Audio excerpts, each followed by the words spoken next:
You shouldn't be watching this. The night calls. The first call came at 11:47 p.m.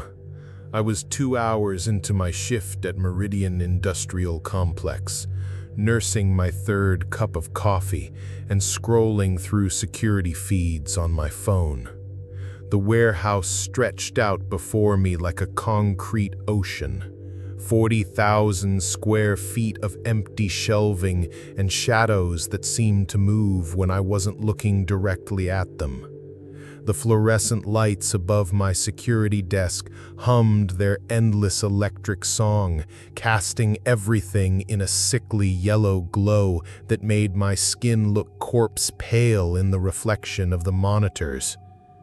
This was my third week on the job, and I was still getting used to the isolation. During the day, Meridian buzzed with activity, forklifts moving inventory, workers shouting orders, the general chaos of a functioning warehouse.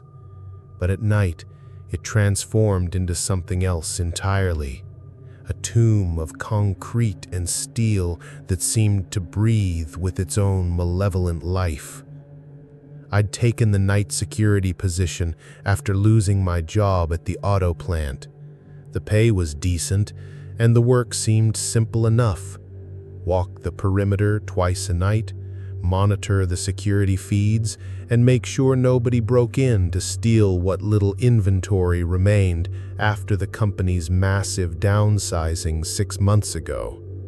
What they didn't mention in the job description was how the silence could get to you, how the shadows seemed to shift and dance when you weren't looking directly at them, how the building itself seemed to watch you with 1,000 invisible eyes.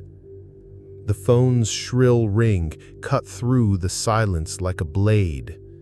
I glanced at the caller ID display, expecting to see an outside line, maybe someone from the main office or a delivery driver with the wrong address.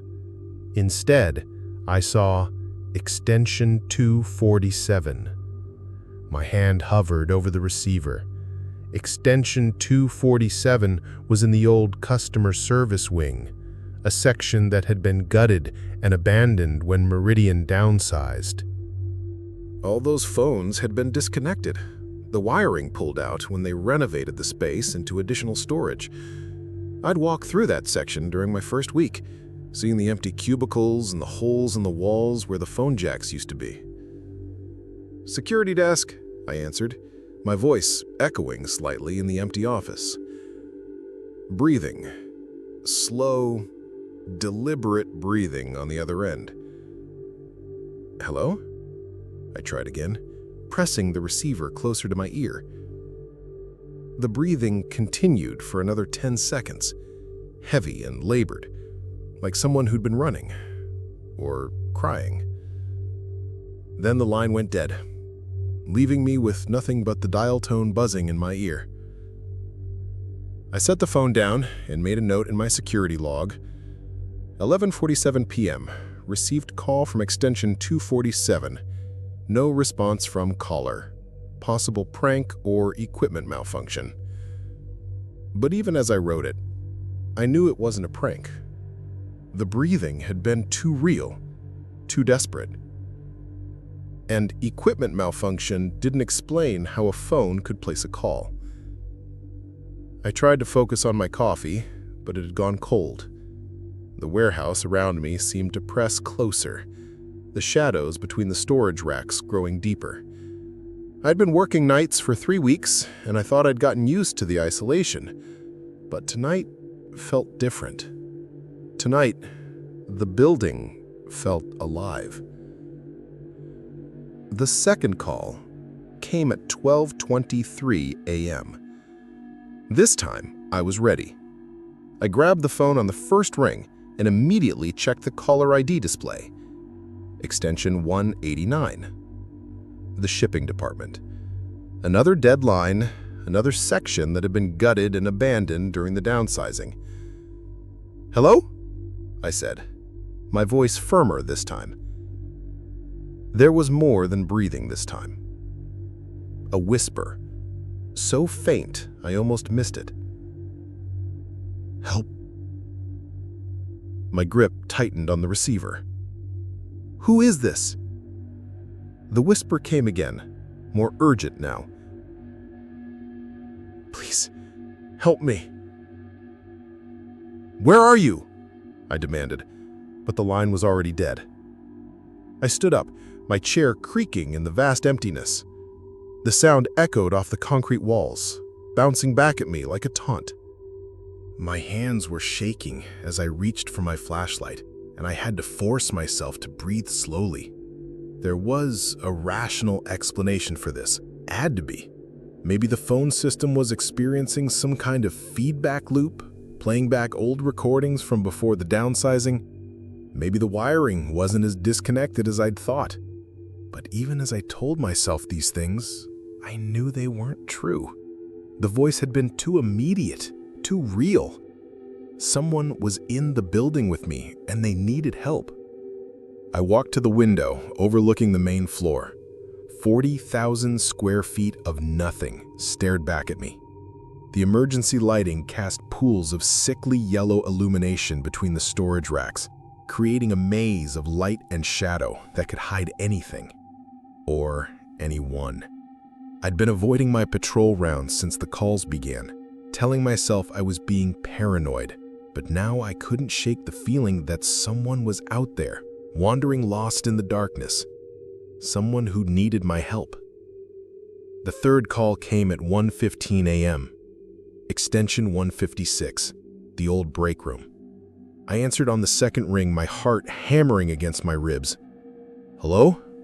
Who is this?" This time, the voice was clearer, more desperate. "I'm trapped. I can't get out. Please, someone to help me." "Where are you?" I shouted into the phone, but the line was already dead. I slammed the receiver down and grabbed my flashlight and radio, checking that both were fully charged. The smart thing would be to call the police, but what would I tell them? That I was getting calls from disconnected phones?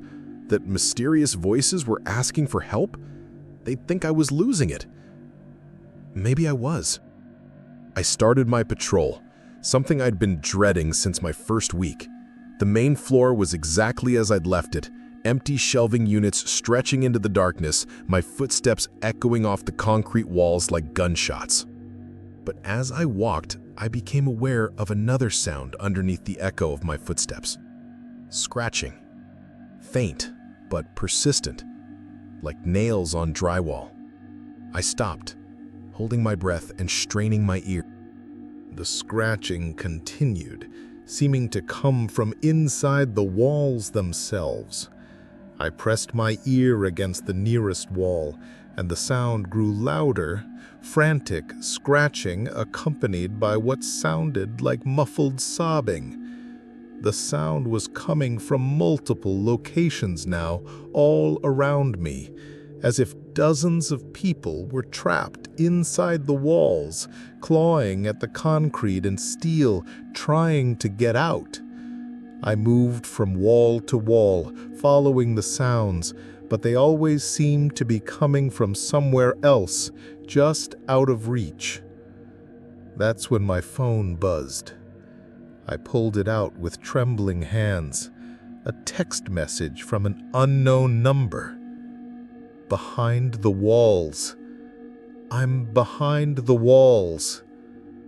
My blood turned to ice water. I hadn't given anyone my personal number, only my supervisor had it, and he was home asleep. The message had been sent from a number I didn't recognize, a local number that didn't match any of the company contacts in my phone. I typed back, "Who is this?" The reply came immediately. "Can't get out. Been here so long. Help me." "Where are you?" I typed, but no response came. I ran back to the security desk, my flashlight beam bouncing wildly off the walls.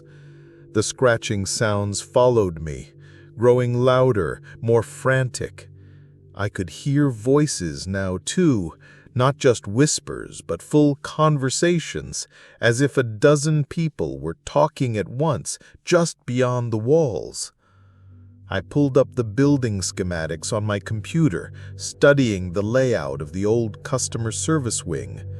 The section showed a maze of cubicles and offices, but there was something else. A maintenance corridor that ran behind the entire section. According to the plans, it was supposed to be sealed off during the renovation, but the schematic showed it as a narrow passage that connected to the building's main ventilation system. If someone was trapped back there, they might have access to the phone lines that ran through the maintenance areas. It was crazy, but it was the only explanation that made sense. The fourth call came at 2:30 a.m. Extension 201. The old manager's office. This time, I didn't answer. Instead, I watched the security monitor for that section, holding my breath as the camera panned across the empty space where the office used to be. The monitor showed nothing but concrete walls and exposed wiring, but as I watched, I could swear I saw movement in the shadows. A figure pressing against the wall, hands clawing at something I couldn't see.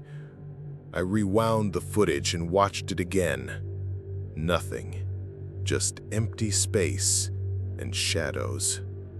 But the scratching was getting louder now, echoing through the ventilation system. And underneath it, I could hear voices, multiple voices, all whispering the same thing. "Help us. We're trapped. Please." I grabbed my master key and headed for the old customer service wing. The route took me through the main warehouse floor, past endless rows of empty shelving that cast twisted shadows in my flashlight beam. The scratching sounds followed me, growing stronger as I approached the abandoned section.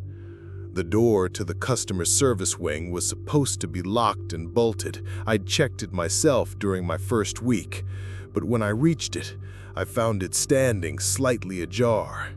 A thin line of light leaked out from the crack, impossible yellow light that had no business being there. The power to this section had been cut months ago. I pushed the door open and stepped inside. The wing was exactly as I remembered. Empty cubicles with missing walls, exposed wiring hanging from the ceiling like dead snakes, and dust-covered floors that showed no footprints. But the light was coming from somewhere deeper in the maze, and I could hear something moving in the darkness ahead.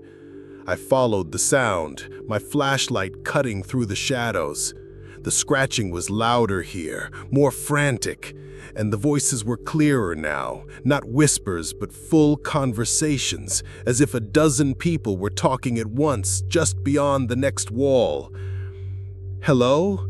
I called out, my voice echoing off the concrete walls. "Is someone there?" The voices stopped.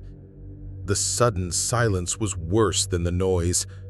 I stood frozen, my flashlight beam trembling in my hand, waiting for something to happen. Then I heard it, a single voice, clear and desperate. "Here, I'm here, behind the walls." I followed the voice deeper into the maze, past empty cubicles and abandoned workstations.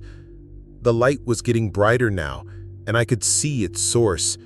A maintenance access panel that had been pried open, the metal bent and scratched as if someone had clawed their way through. The scratching sounds were coming from inside. I knelt down and peered through the opening. The maintenance corridor was narrow, barely wide enough for a person to crawl through, but someone had been living there. I could see makeshift bedding, empty food containers, and dozens of cell phones scattered across the floor.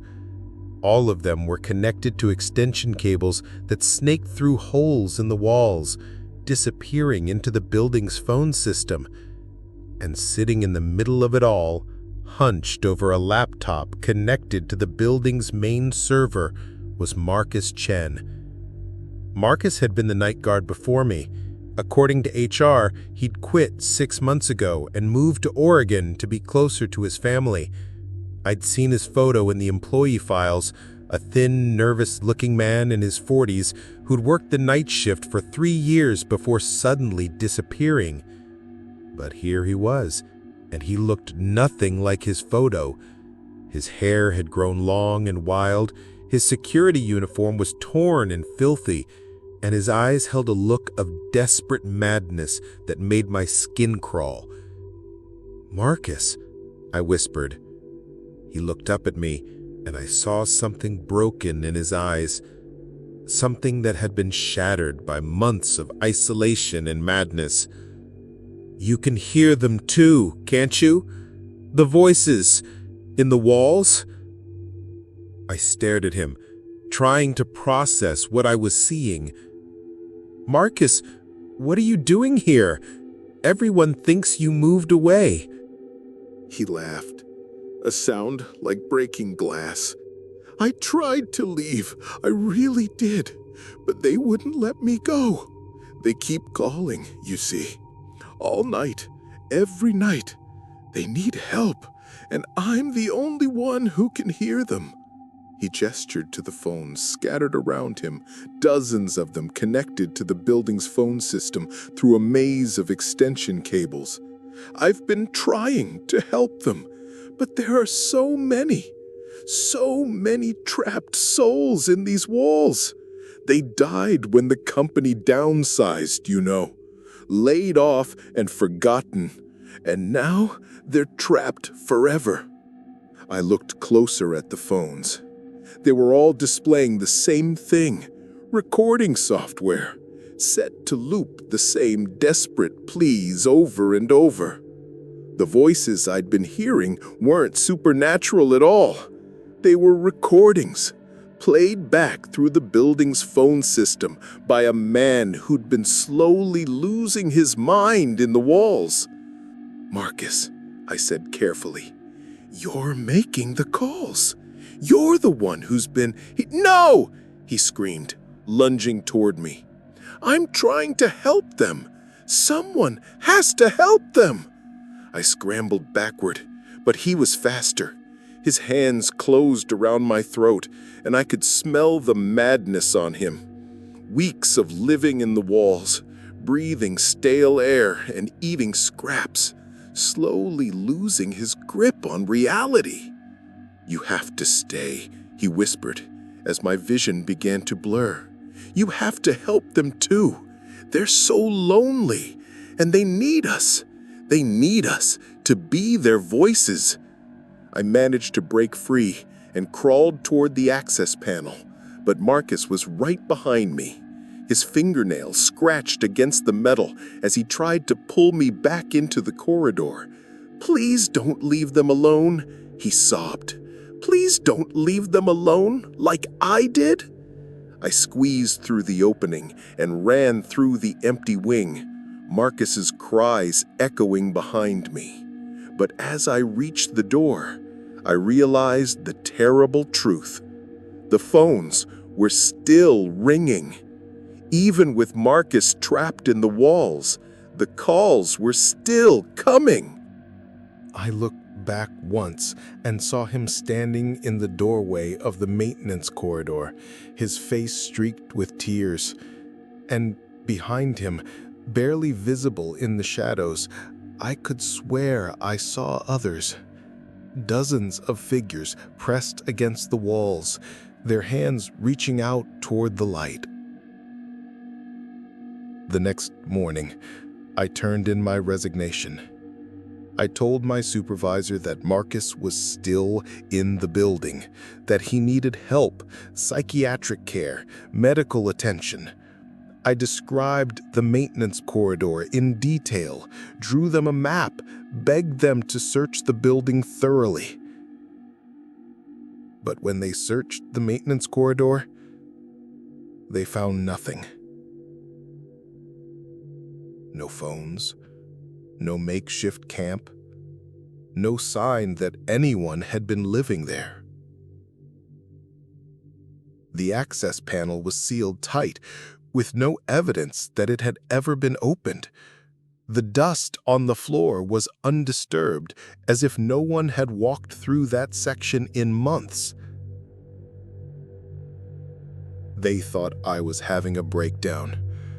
The isolation, the stress of working nights in an empty building. It wasn't uncommon for security guards to start seeing things, hearing voices. They recommended I'd take some time off, maybe see a counselor. But I know what I saw. I know what I heard.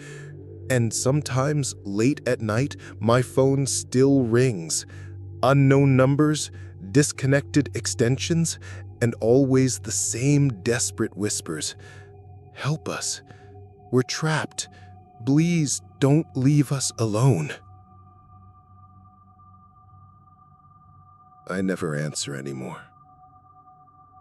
But I can still hear them calling.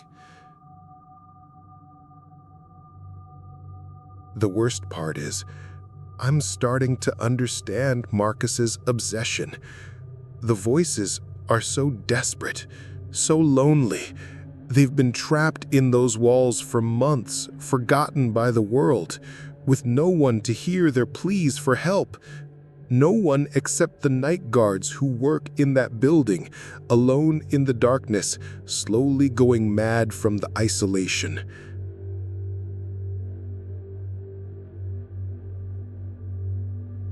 And I'm starting to think they're right. Maybe someone should help them. Maybe someone should stay with them, keep them company in the darkness between the walls. Maybe the building needs a guardian, someone to listen to the voices and make sure they're not forgotten. I've been driving past the warehouse at night, parking across the street and watching the windows. Sometimes I see a light moving inside, a single flashlight beam cutting through the darkness. The new Nightguard, probably. Some poor soul who doesn't know what he's gotten himself into. I should warn him. I should tell him about Marcus, about the voices, about what happens when you listen to them for too long. But another part of me, a part that's been growing stronger every day, thinks maybe he needs to find out for himself. Maybe he needs to hear the voices calling, needs to understand how lonely they are, how much they need someone to help them. The phone is ringing now. Extension 247. I've been staring at it for 10 minutes, watching the red LED display flash, listening to the shrill ring that cuts through the silence of my apartment. I know I shouldn't answer. I know what will happen if I do. But the voices are so desperate, so alone. Maybe just this once. Maybe I can help them. I think I'm going to answer it this time. The phone is still ringing. I can hear them calling my name now through the walls of my apartment, scratching, clawing, begging for help. They followed me home somehow. They need me to come back, to be their voice in the darkness. I'm picking up the phone now. Hello? I whisper. Come back, they say. We're so lonely. We need you. And I know they're right. I know exactly what I have to do.